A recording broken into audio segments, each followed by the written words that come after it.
Hey, what's up, everyone? Welcome to another episode of Smash University. Today, we have some special guests from UltRank. So, we're going to get to talk about all of the different kinds of rankings, why they're doing it, and all that jazz. So, I'm really excited to get into it. But before we get into it, make sure to like, comment, and subscribe if you guys enjoy the content. Leave a comment. Tell us what guests you guys want to have on and what other topics you guys would like us to discuss. And with that, Ramses, you got any questions for the UltRank guys? I think a good starting point is for them to introduce themselves first. So Stuart and Barner, why don't you tell us a little bit about what you do within the project? Okay. I do a lot of the managerial stuff. I post a lot of the updates on my end. I post a lot of character data. I write stuff. I help collect information from tournament organizers for info posts. Just a lot of random stuff like that. And I help publicly face some of the ranking stuff. And I've been doing the lion's share of the work in designing and putting together the algorithm that we're going to be using for this coming season. All right. So Barnard, why don't you tell us a little bit about the mission statement of the ranking? Like what is the benefit of the ranking in the community? The idea is to pick up where I don't want to say PG left off, but y'all know what I mean.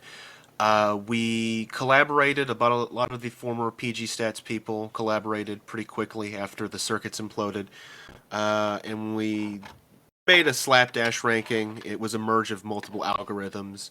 The purpose of the ranking, I guess, is it offers a lot of exposure. It allows coverage of scenes. It's a good baseline to point out players who are doing well. Hopefully sponsors notice rankings and say, hey, this player's really good, we should pick him up. Stuff like that.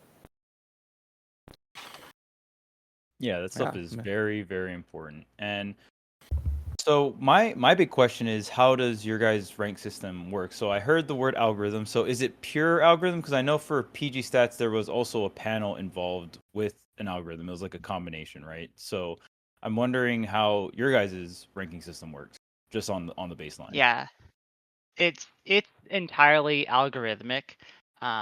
So PG Stats, the earlier seasons of the PGR did have what they called the X factor, which was the main ranking would be the algorithm, but then they would have the X factor panel.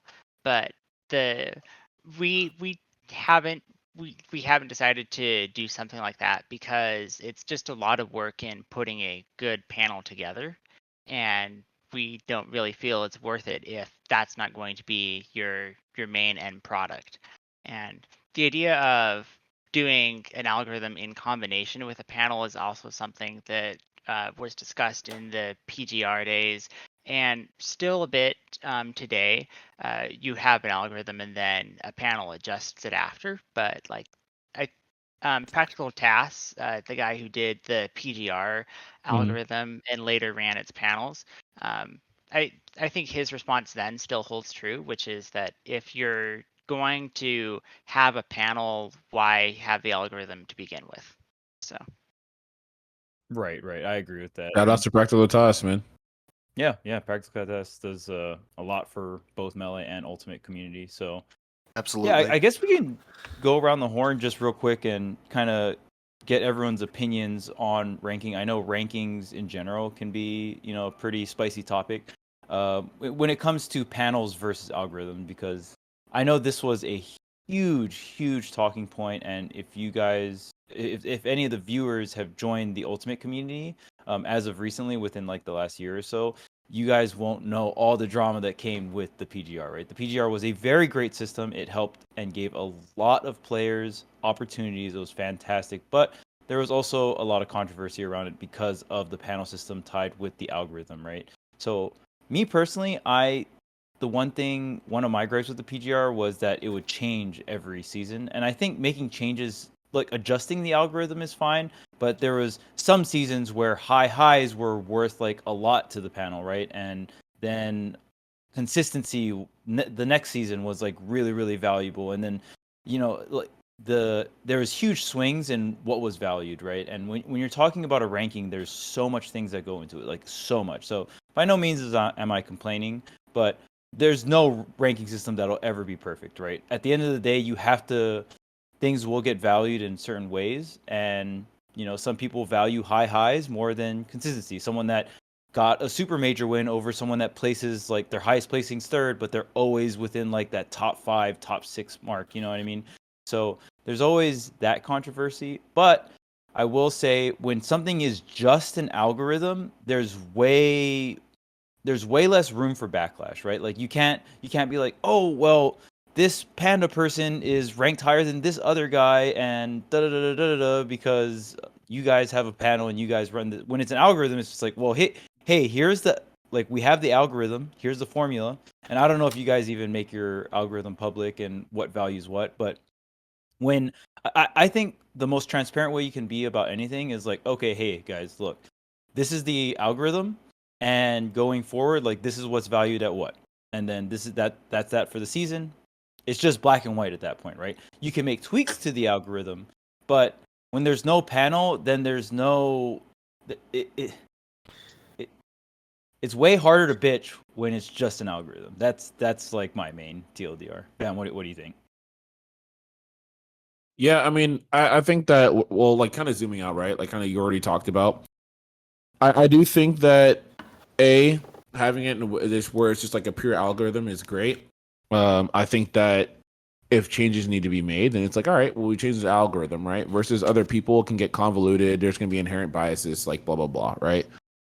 Two, like we've talked about this a little bit before, right? But when it comes down to rankings and having these kind of systems in tow, these things are paramount in getting people sponsored, getting support, getting elevated, helping them, heck, even starting their content creation, right? If I can say I'm at X number of player, whatever, in this rankings, it's like, all right, I'm gonna be more interested in watching you versus some random person that I have no clue what they do and I don't know how they stack up against the world's best. And that's the simple truth of it all, right?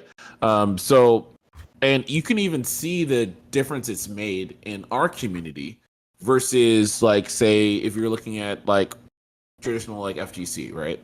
And you can see we've have a lot more like sponsored players like that we've picked up throughout the games in different ways, and I think part of that is strongly because we've had these ranking systems, right? And you can know, like, I can be like, oh, hey, I'm, even the simple things that we doing back in the day, right? Where it's like, oh, I'm power ranked because blah blah blah blah, right? Even those kind of little things have had a positive effect because you were able to identify, who are the talents out there. Versus in games was just like, yeah, I know this guy's been winning tournaments, but other than that, I have to do my own due diligence to even find that. And sponsors aren't going to waste time on that. They don't, they're not going to be investing that much, especially back in the day when they didn't even have people who were endemic to the space that would be able to find that information for them.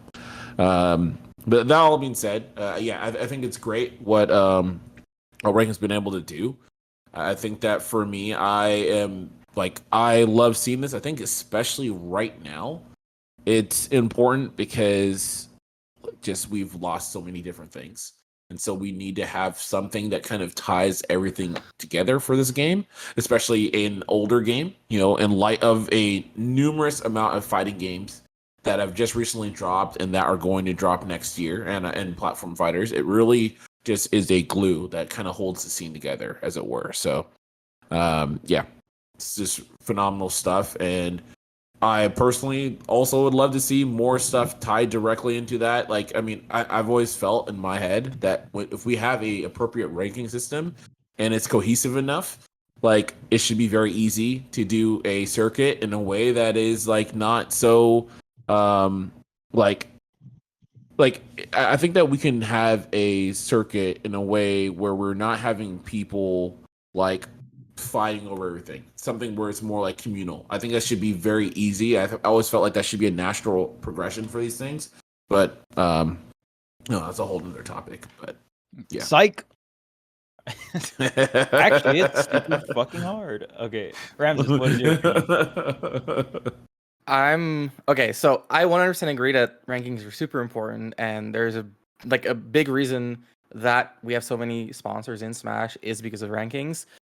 But I really don't like the way rankings are presented in the community at the moment. Whoa. Mainly because Yeah. So I think, and this has Hater. little to do with the rankings themselves. Okay, this is more to do with what people make of the rankings, because what you get I into, got you for that. get a lot of like teenagers who attach a lot of like self-worth, a lot of ego to rankings, because there are a million rankings. You have your American rankings, and then your state rankings, and then your sub-region rankings, and like it becomes such a part of your ego that people start to make it more than it is.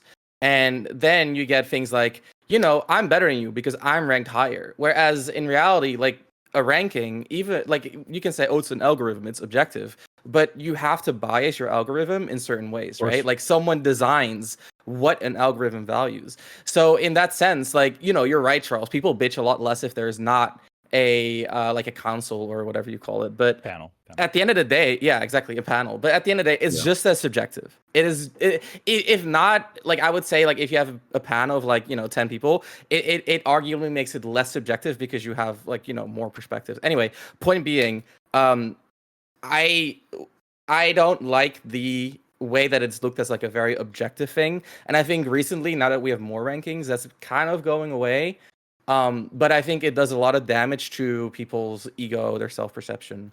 And the other thing that I think kind of plays into that is that a lot of rankings that are more global, they try to combine multiple scenes. So it's like, oh, this is the global ranking. We have,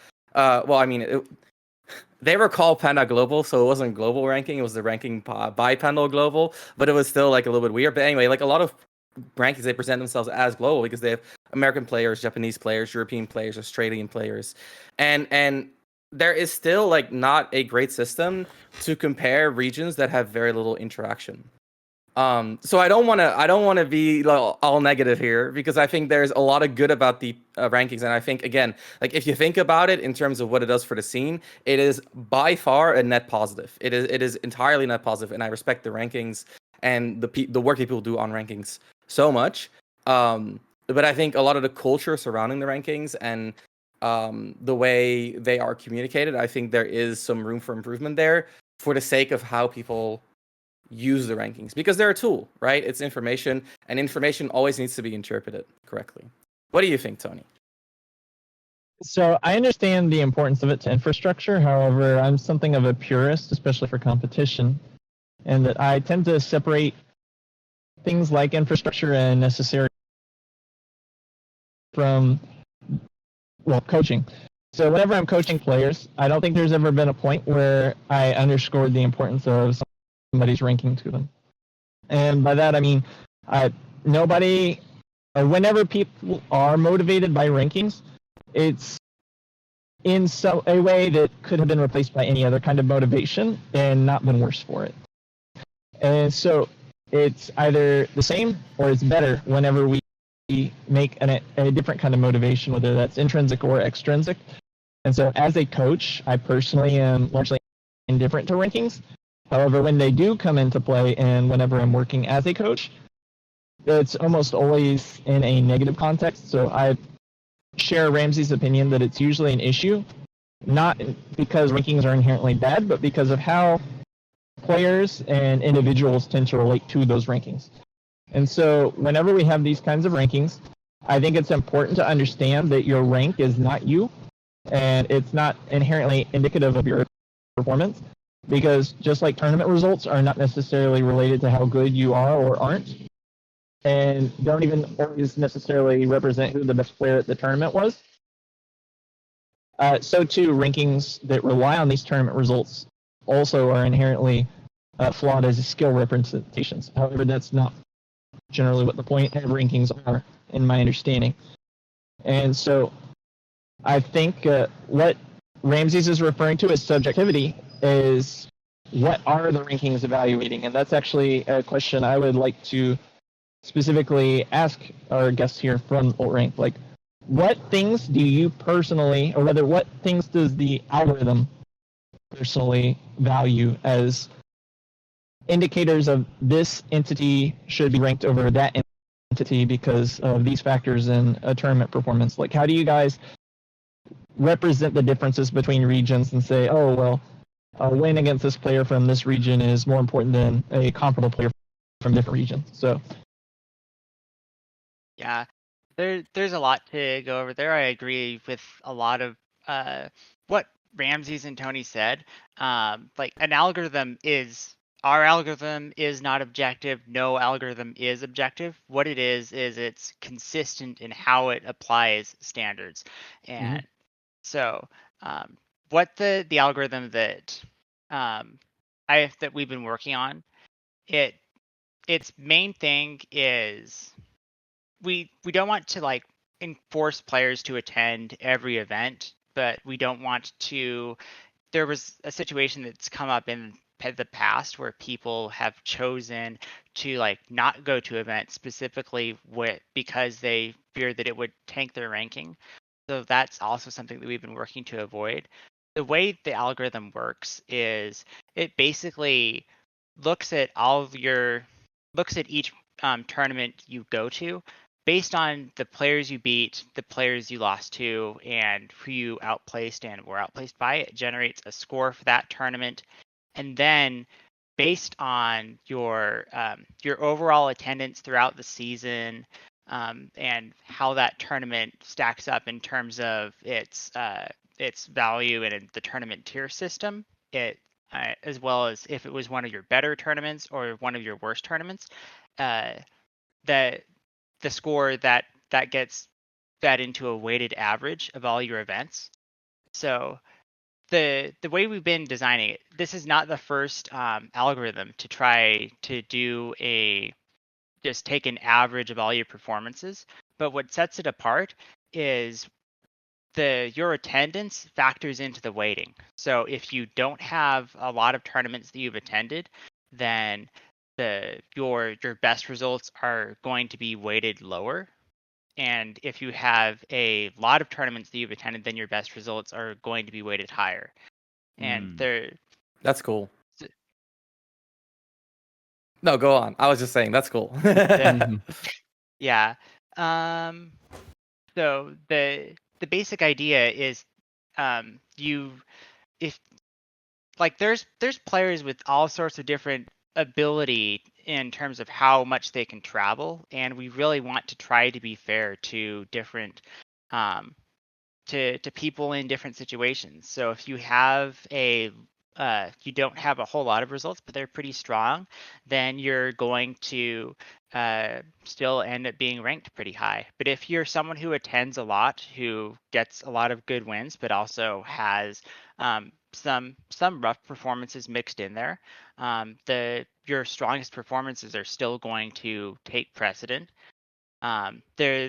There's been a perennial debate in rankings over whether they should favor consistency or favor peaks. I think just after the rankings are out, like people could cherry pick a handful of players to make a case in either direction for this ranking is favoring consistency or this ranking is favoring peaks.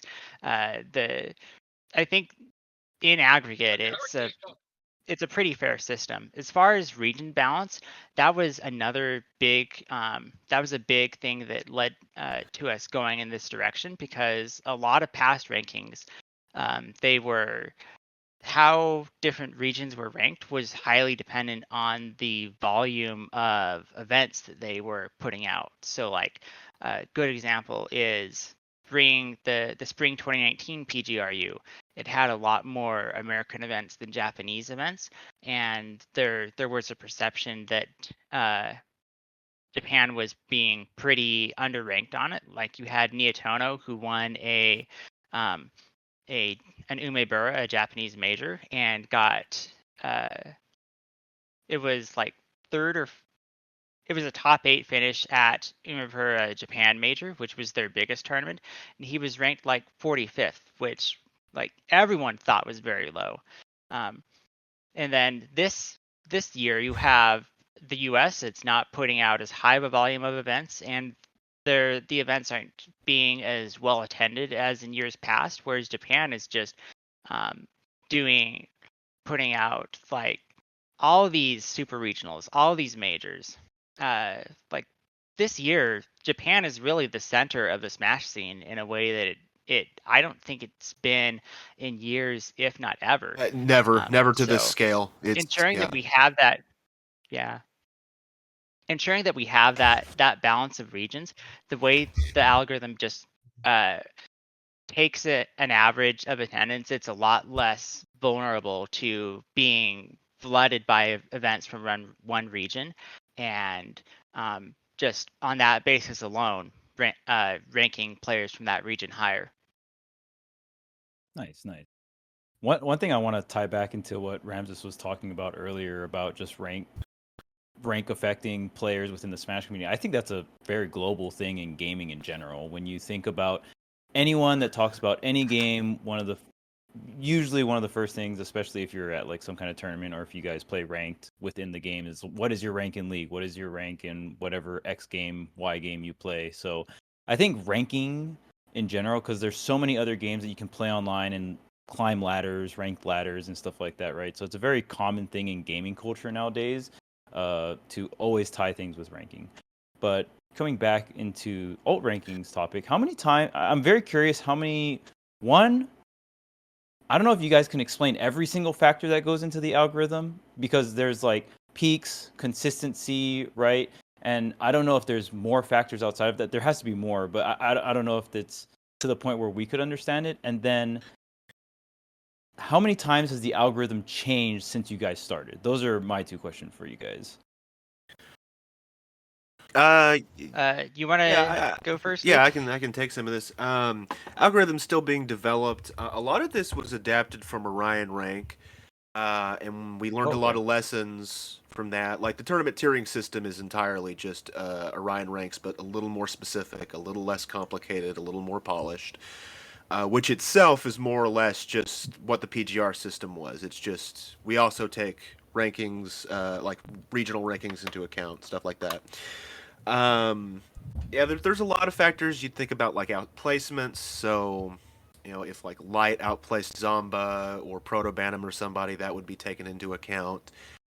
Wins and losses matter both. Head to head? Head. Does that matter? You know what? Stuart would have to answer that. Okay. Yeah. So, the as far as head to head goes, the more sets you play against a particular player, like there's been issues in the past where two players would play a lot, and that would come to like define a large part of their overall head to head score.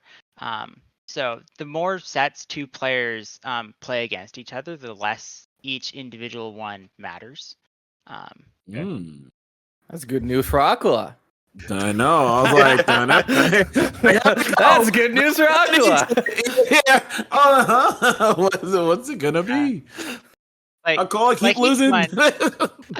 Each one still matters quite a bit, but it's not like your fifth win against someone does not matter as much as your first win did.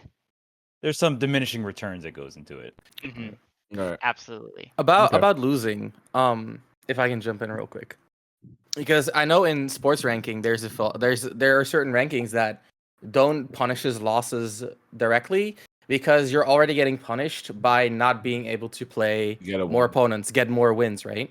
How do you guys currently approach the idea of punishing losses? Because it's kind of like if you reduce someone's value because they lose to a certain player, you're kind of double dipping, because they're already like in that event, they're already missing out on potential wins, right? Yeah.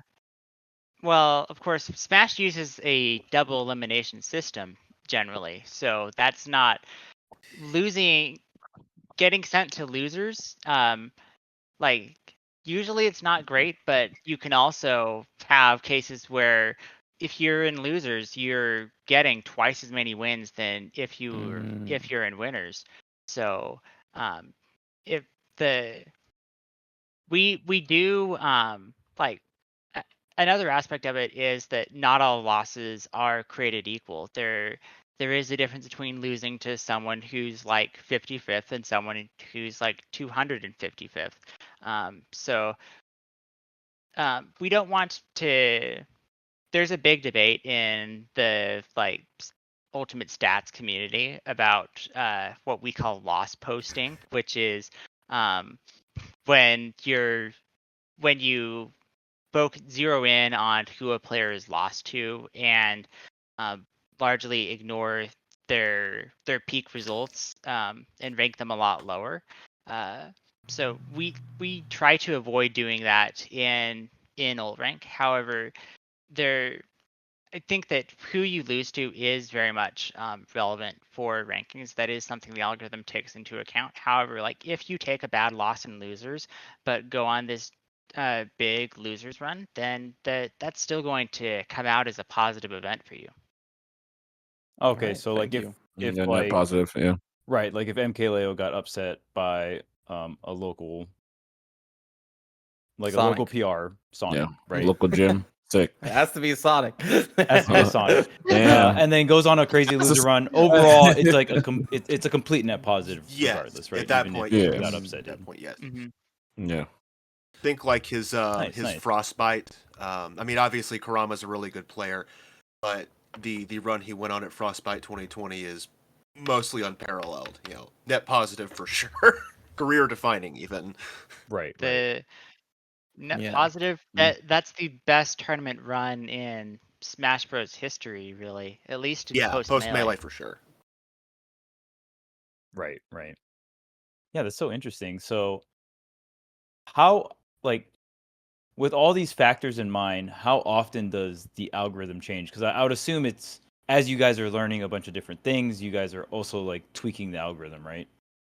Yeah, well, like it's being designed for the ground up for this season. Like we took an inspiration from all three of our older algorithms, Orion rank, my Omega rank, and Keneki's Echo rank. Like there's things from all three concepts at least that have been implemented into this algorithm. Though the implementation isn't necessarily the same as it was in those ranking systems. But like we've designed it from the ground up, and we've been like adjusting it based on what doesn't seem right according to the stats for this season. For prior seasons, we've done a lot of testing it on 2022, also some in years prior. So Nice. and this is something that we'll continue to be tweaking as time goes on. So So to make actual changes, I'm assuming you have to wait till the next like season starts, right? Like in between the seasons, that's when like the actual changes to the algorithm get made. And then you guys kind of think about like as the season goes on, it's like, okay, we could tweak it here, but we're not going to actually change anything until the actual like season ends or starts, right? well, like we can test the algorithm against on the season's data thus far. Like right now, the Oh, I season is see. almost complete. There's like 2-3 weeks of events left. So the that's a lot. That's a good amount of data to work with, and then like we have the full year's worth of data for last year for 2021, though 2021 had a smaller than usual amount of data for fairly obvious reasons against 2019.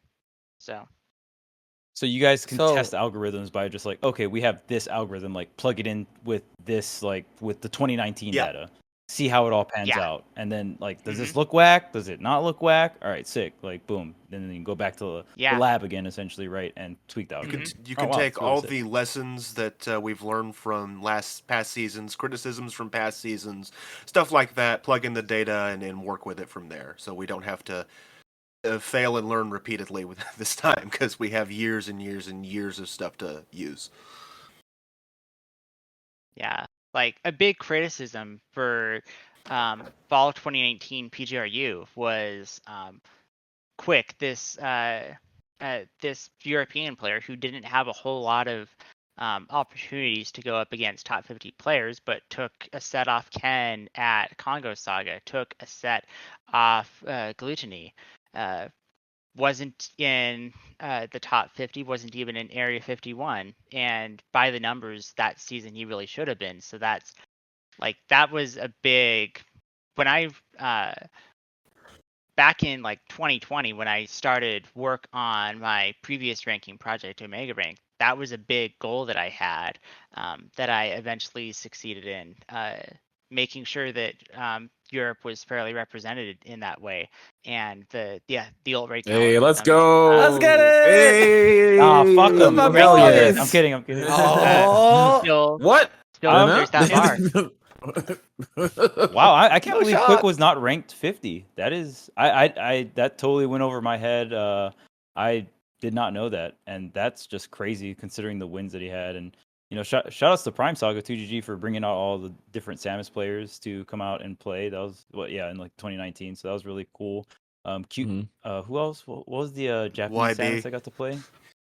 YB. Yeah, YB, that was a that- treat YB to the watch. goat. Yeah, that was really cool. Quick got. Mhm. Was that Quick's first like international tournament, or at least in Yeah. So America? Prime In Saga, Ultimate, Yeah. In Ultimate. Prime Saga, I think was Quick's first international tournament in Ultimate, though it was at Congo Saga in the second half of 2019 where he beat Ken. Oh, that was at Congo side. Okay. So Quick got to travel even a little bit more. That's dope. Mhm. Mhm. Yeah, and Yeah, I guess and he's been overseas quite a bit post pandemic as well. yeah, and I'm very curious how difficult it is. Like, what is the most difficult part about ranking? I would assume it's just like the regional aspect of it, right? Like, oh, there's this tournament in Europe. How do we rank this tournament, right? Or there's this tournament in Japan. How do we rank this tournament? Because now Japan's being more stacked. Japan before wasn't like that, right? So before, when it was all the tournaments in America, because this year it's obviously different, right? But say like last year or whatnot, right?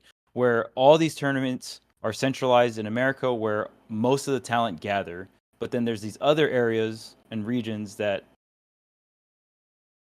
all the talent just doesn't fly to that region, right? Like globally. So how difficult is it to rank the tournaments? And after you answer that, just what is the hardest part about running this ranking system? Yeah. So one of the hardest things to do, the regional crossover is kind of a nightmare, just because a lot of regions don't travel to each other, and there's so many active ones in this game. Part of the reason the tournament tiering sheet we have is extremely complicated on the player value sheet is specifically so you don't have to rely on a flat number of like 50 players to determine an event's value. So like Europe has a lot of safety net for it, for example. It doesn't get enough crossover really. So you get power ranking values, that matters for most of its countries, all the ones that have PRs, I think. You get entrant multipliers for some countries. You get stuff like that to help. So the idea really is that you have a baseline to help combat a lot of those difficulties when it comes to regional crossover. Areas like the USA and Japan have both had it a lot easier mitigating that just because they both have a ton of tournaments and a lot of ranked players consistently. I'd say places like Australia have it rough just from where they're positioned. Just the geography isn't great there. Though they have their top players have gone to Japan more recently, so that's helped them a lot. Nice. Yeah, as far as the algorithm itself goes, it the way the algorithm works is retroactive. So if you beat someone, and then later they beat a top 10 player, the like you that's what we call a win that aged well. The player that you beat that then later got that top 10 win, you get some credit for beating them. You get credit for beating them as credit for someone who has a win on a Right, top so 10 like player. if someone So- has this big upset win in like Ohio or something early in the season, and a lot of people are going to think, "Ooh, that's not a great loss," but that person continues to do well. You know, that first big upset loss they had for that top player that got upset, it's not going to be too punishing for them. It won't be Yeah. a negative. So the way that works into the balancing like region stuff is if you have someone from an isolated region, they take some in-region losses, but then they later go on and have this great performance at a major that really helps their whole like scene that looks a lot better in the algorithm's eyes. The flip side of that is that does mean that how good a region looks to the algorithm is based, if it's an isolated region, doesn't have a whole lot of stats against other regions, that how good it looks is going to come down to a relatively small number And of Stuart, sets. I'll let you take what the hardest part of the algo is. I'll let you take that one. Yeah. The hardest part is when like 47 out of 50 players are where they need to be, but those last 3 players are looking off enough that you want to make adjustments, but then making those adjustments to the algorithm screws up the 47 players who were in the right place before. Right, and this is where a panel can kind of come in and make a quick fix or something, right? Like, oh, this looks a little weird. Like, let's go all over the data. We have 10 people. Okay, we can shuffle this person up one spot or yada yada yada. So, yeah. So essentially, because you guys don't have a panel, any kind of tweak to the algorithm can change the entire timeline, if you will, right? It just can mess up everything. if you The let it. entire timeline, The dude. timeline just Jumping in on that, do you guys think there is like a quote unquote perfect algorithm? Because if there are 3 people misplaced, we can say, well, that's just like an algorithm can never be perfect. But the fact that you try to tweak it does kind of imply that you feel like there should be a set of values or a calculation that does factor in even the outliers. What is you guys' take on that? Is there a perfect algorithm? No, there's just not. There's no way. I think a lot of this is just because when you get down to a lot of players have seasons that are so wildly different from one another. There's like a lot of players who will place really well and just have a handful of decent wins.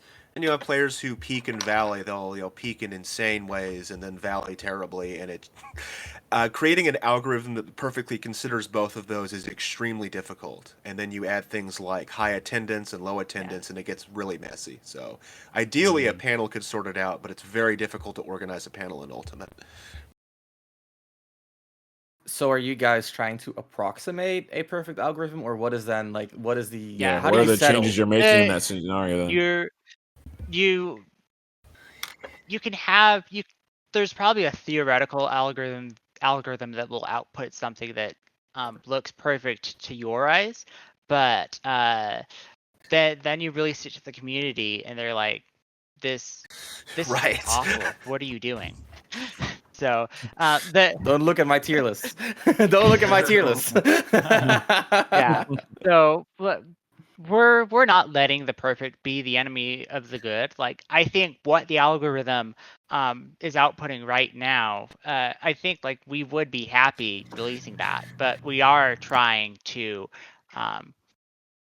if there's a way that we can make it better by the end of the season, we're going to be looking for that way. And So how do you quantify better?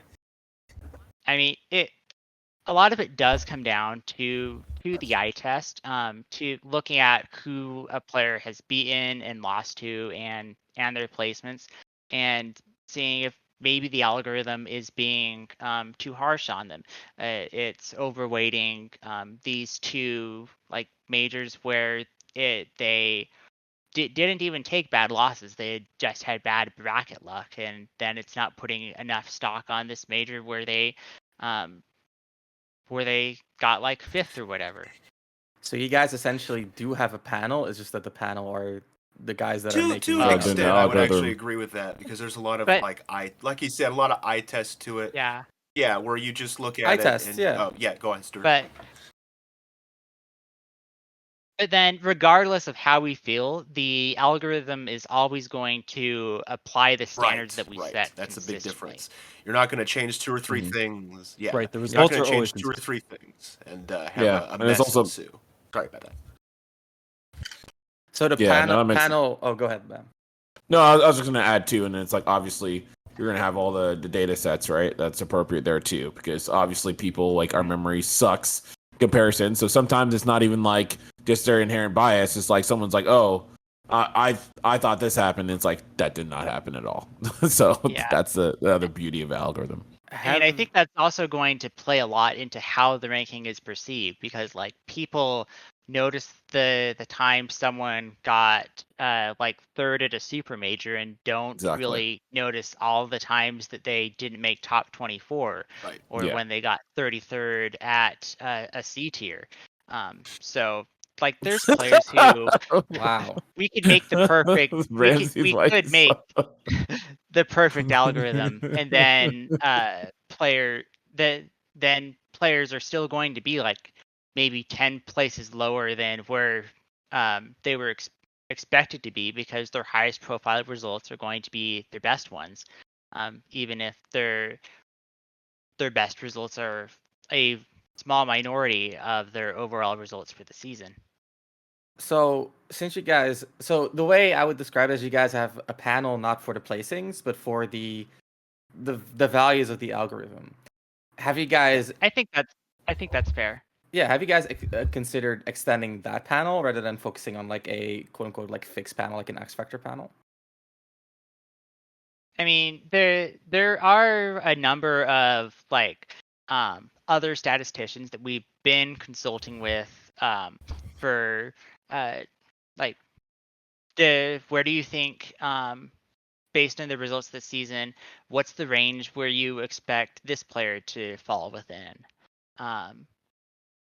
The what looks off to you about like this partial output from like 4 months of the season?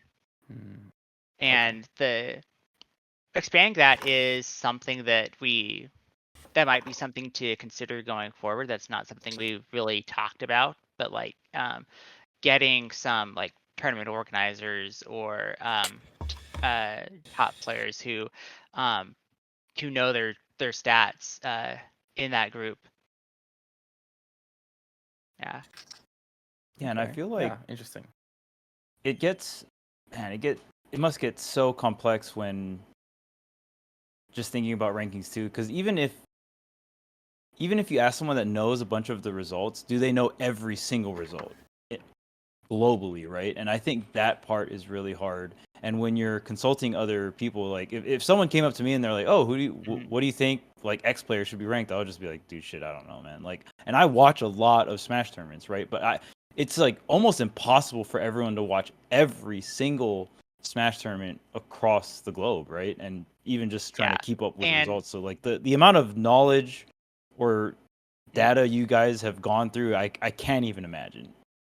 Yeah, and tools like Smash Data and like our tournament tier system do help a lot in helping people sort through that data. Though this year with Smash Data, it was and I think still is owned by PG Stats. So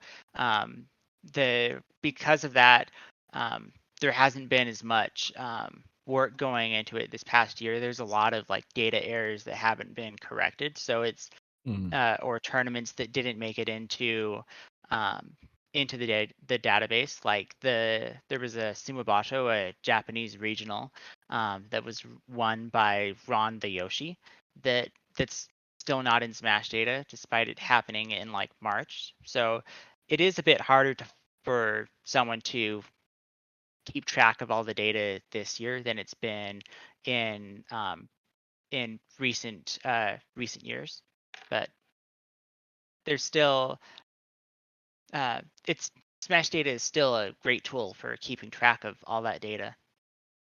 Do you foresee that being a problem in the future too, as well, as it's not getting updated as frequently? Is that going to be a concern to you guys? I think it's a temporary problem. Like if Smash Data stays not great, then someone else is going to come along. We have a big community, so someone else is going to come along eventually and make a new tool. So nice. So I don't know if you guys have any other general questions, Ramses, Tony, Bam. But Tony just wanted to say something. Yeah. It looks like Tony wants to say something. So Tony, you can go ahead and say something. So a couple questions. The first one I would like to start with is I think it is fair to say that we are seeing a trend as events are being focused further outside of North America and being spread out to other continents. In particular, for countries, I believe Japan has been mentioned. France being an obvious up and coming focus point for the competition. So going forward, I think that one of the issues for a lot of the community who is not quite as tuned in, so they are familiar enough to be aware that North America is traditionally the hub. However, they're going to see a greater focus on players from outside of North America as rankings continue to adapt to this phenomenon and as the ramifications of this decentralization occurs. So I think that is going to come up as an issue, as being considered biased toward these, largely due to misattribution toward things like multipliers. But my question, which then ties into another comment that you made about perception for the global audience, how do you plan to represent this to the less tuned in audience who's going to see these rankings and be confused by why non-North American players are on the rise on these rankings? How are you planning to represent that? I mean, like, I you since I can do go a lot ahead, of the I guess managerial posting on some of this stuff.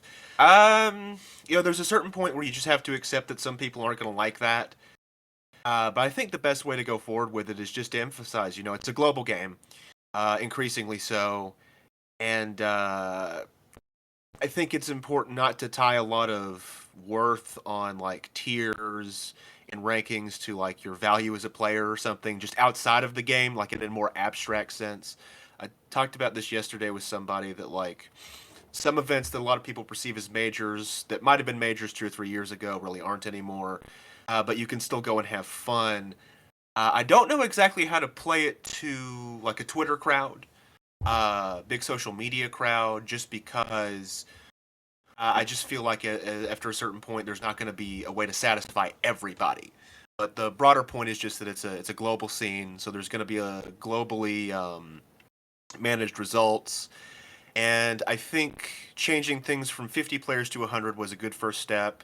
And on the sheet there'll be publicly 150 top players. And if there's enough demand, we'll push in. We'll start. We can start back doing like ranking North America, Europe, Japan separately as side projects, not the main thing. That's what Orion Rank did, and if there's enough demand, I guess we could do that as a response. Yeah, I should clarify. So the mid-year ranking, we're ranking 50 players, and then the remaining 100. So the 51 to 150, those will be unordered within tiers. So there will be the tier of like 51 to 60 players, and then our end of year ranking. So that will have the top 100 for sure. Will have the big like the big like production stuff around them, all the player cards and everything, and then the remaining 101 to 150 will. I think the plan is still for that to be ordered. As far as representing info to like less informed people, that's something we've been talking about, like not just in terms of international representation, but like why is this player who had such high highs so low? Like there's a bit of conflict in what you want on a player card, like because the goal, you want to both communicate to the wider audience why someone is ranked with the place they are, and you also want something that looks really good, that the player can go to a sponsor and show, hey, I'm ranked 43rd in the world. You should give me a sponsorship. You should add me to your roster. So that's something we've been talking about, how to represent that info in a way that fulfills both of those conflicting goals. As far as the like international representation goes, like back in the fall of 2019 PGRU release when there were like 20 Japanese players on it, and you had all these people making really uninformed arguments about Japan, like calling Uemura majors equivalent to Xenosagas, which Right. no hate to Yeah. Tri-State, but the Xenosagas don't get half a Right. dozen Well, top 20 one players way to going to combat them. it. Oh, sorry. Yeah. One way to Yeah, combat it is and just there's to, I mean, fairly present or counter bad arguments. That's one thing you can do. You can post articles, post, counter tweets, just politely refute stuff. That's one way of managing it. But like Stuart was saying, it can be hard sometimes. It can be spicy. Clowns Yeah. will be clowns. yeah, it at some point you just have to ignore the noise if it's just coming from a place of ignorance and they're not listening. Right, right. And it's so hard. There's so much information, right? So I can't even imagine would it even be possible to get all the information that goes into the algorithm that you guys know, so that when you guys look at the ranking, it's like, okay, this kind of checks out. Like these 2 or 3 players are kind of like in weird spots, but you guys have all this information. Is it even possible to make that information public in a way that's like easy to digest Digestible, really yeah. quickly, or is that just impossible because it's just so much data? I mean, as a data scientist, I think part of your job, if you're making something that's going to be communicated to the public, I think part of your job is to communicate complex data in a way that's understandable to the layman. So we're going to do our best to represent all the data that went into the ranking in a way that's easily digestible to people. I don't know how far we'll succeed in that goal, but we're going to make an attempt. Tony, did you have any other questions? So, I've personally worked a local ranking for quite a few years, and I know we, even with a panel and even running it under like a skill keeper algorithm, very basic things, we have found it challenging maintaining even just 40, 50 events. So I'm curious, what level of data are you guys running for scope? So from a local ranking hosting 40, 50, what would you guys say you're using for data to pass a ranking on any given ranking period? Hold on, let me Yeah. count the number of I think events it's that are upwards in the of- tournament tier system. A lot of them to are date. D tiers, to be It's fair. yeah. So it's over 800. It is shit. 868. No, wait. 895 events. Is that including the upcoming weeks, or is that excluding the Not upcoming weeks? not including the upcoming weeks. Jeez. 895 events. Okay. Wow. So Yeah. most of those are D tiers, which don't have a lot of impact on the algorithm. Some more than others, but like a scene like Venezuela that has a large number of tournaments, but not a whole lot of crossover with the international scene. There's not much we can do to like evaluate their players. So Right, and that I'd imagine it's so difficult to evaluate Yeah, players with yeah. no cross reference to the rest of the world, right? Yeah. Like there has to be some cross reference. So I would assume it's way easier to rank France or the like maybe even UK because Bloom, Lugi, right, has some crossover and they've done at least some traveling, at least within Europe itself, and then I know sometimes even internationally. I know Bloom's come down for Double Down once, and then Lugi was there for Battle of BC5. So we see some cross-reference, some cross-pollination. They go back to their regions, and then you can kind of evaluate their region a little bit more accurately. And man, I just got to say, even just that sheer amount of data, that probably feels like the hard part, right? Like I feel like you guys can present data in a very digestible way. But then there's just so much of it. That's the hard part, because you're trying to condense it down to like a TLDR, right? Because most people on the internet, they just want the TLDR. They don't want to do any more effort, and then they just want to like have the the quick 2-minute right off the microwave opinion. So dealing with that must be very frustrating. Did you have any other questions? Damn, Tony? I've And never do you, asked it. do you guys have any, or have a list of how many unique we actually- entrants you're considering for we these? have a qualified player list. Uh, Qualifications are like top 2 for D tier, top 4 for C tier. It goes from there until you get like top 128 for the premier tier. And the number of qualified players is it's probably over 1,000 at this point. I actually don't know that for sure. It's a lot. It's several hundred at least. yeah.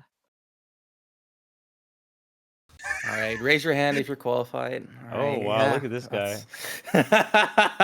What Yeah. the heck? Freaking here we go. Top dude. player Ramses, baby. Ramses, total- dude. My favorite player. Yeah, the total number of players who have attended tiered events is 41,020. Don't let anyone tell you Ultimate's dying. Wow. it's insane. Yeah. Yeah. Holy shit, that's crazy. Damn. Tony, did you have any other questions? No, that'll do it for me. 41,000 in year 5. Pretty decent. I have a final question that we can end up on that's going to be fun. So the ranking period is almost done, and I know you guys want the big scoop, but Loop, could you give us like some rivalries or themes that we can expect for let me pull the up ranking? an image real quick for reference, a cheat sheet, if you will. Let's see. Ooh, okay. Yeah. No, I'm not. I'm not pulling it up on. exclusive Not pulling it up on peek stream. in I'm the just- rank. You heard it here first, dude. I'm Okay, Oh, okay. You know. I'm just scrolling back on Discord. Do not do that. to Yeah. Find the image. Where is it? It was just the top. I cannot find it. Cannot find it. I will go off I the hear top that of my mouse head. roll. It will be fine. Cola Spargo obviously is a big one. That's going to be an endless debate forever. Mm-hmm. Part of the debate is. What do you think the heart of the debate is? What do you value more? Do you value Spargo just absolutely mincing Akola in the head-to-head, or do you value the fact that Akola is a little more consistent? Do you value losses a lot? Do you not value losses a lot? It's questions like that I don't think there is any objective answer to. So, that's that. There's not everyone's going to be happy with however that turns out, and with Gamo coming up, I don't know how that's going to turn out. Mm-hmm. Yeah. Another is like Two-Tone yeah. versus Kameme versus Yoshidora. Like those are three players who are all like in a pretty similar spot. Probably like based on current results, it seems like one of them and only one of them is going to make top 10. Yeah. So which one is it going Who's to gonna- be?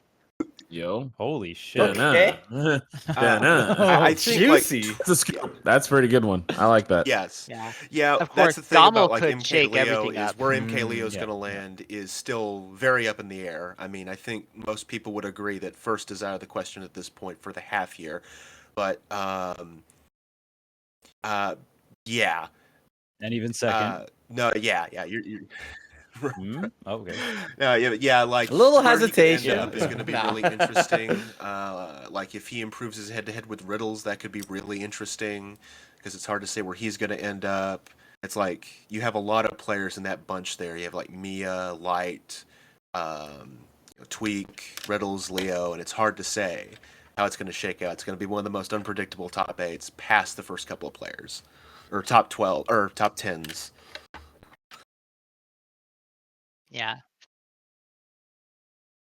Another thing is there's like 4 wolves who have at least a good shot at making top 50. So there's Ouch, there's Masha, the wolf from Chubu, Japan. There's Yes. Otoria, and there's Jackal. And so it'll be They'll be interesting. pretty net. There's like what was the one ranking ordering image of like a those couple 4 years is. back where like 3 wolves were next to each other. This could be another one of those. It's just wolf, wolf, wolf, wolf. Okay. Damn. Hmm. Yeah, I'm even really interested in players like Zomba. Zomba's been on a tear as of recently, picking up like Yeah, the I'm- Leo doing really, Oh, that- well. back to back. I'm curious It's- about Mutace. Yeah, Mutace. That's Yeah. going to be Really high fascinating highs, because also I low don't know, lows. because you get that second at Genesis, huge Me- event. Then you get some of his placements in Japan. A lot of those losses were fine, but still, there's like Ramses had said earlier, opportunity cost is a big thing when you lose in brackets. You lose the opportunity to get wins, so it's hard to know exactly where Mutace is going to shake out. Yeah, it's a rough one for him. It's gonna be interesting. Yeah.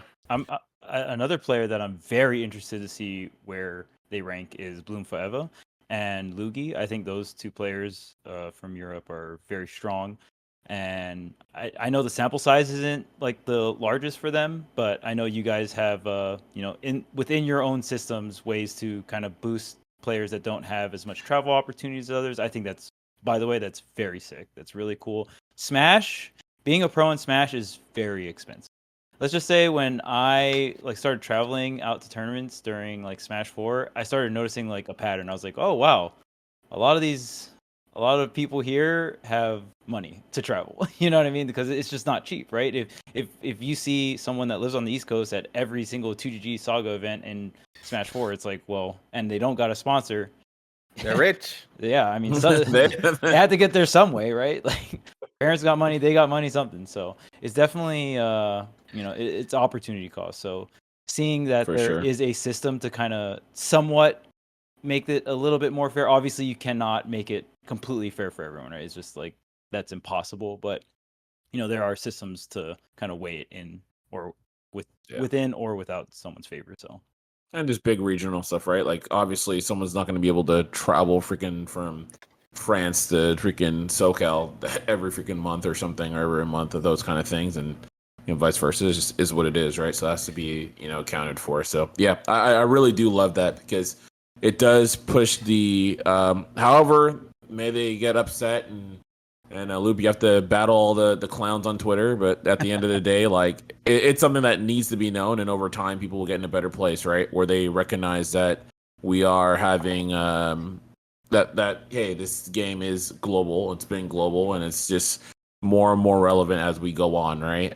So that stuff is great. I'm really really happy that you guys are accounting for that because that has been a long struggle all around within this scene, right? And we have to acknowledge those things, especially if Smash is going to continue to move forward, especially in this time period in Smash. So, yeah, it's great that you guys are really forward thinking in that manner and making sure that all our brethrens all over are getting their dues because it's been needed. Yeah, and on that note, I guess that's going to close out this episode. If you guys enjoyed the episode, make sure to like, comment, subscribe. Let us know what your guys' thoughts are on the ranking system. What do you value more, the higher highs or the consistencies? The pretty much core debate of most ranking systems. But yeah, until next time, class dismissed.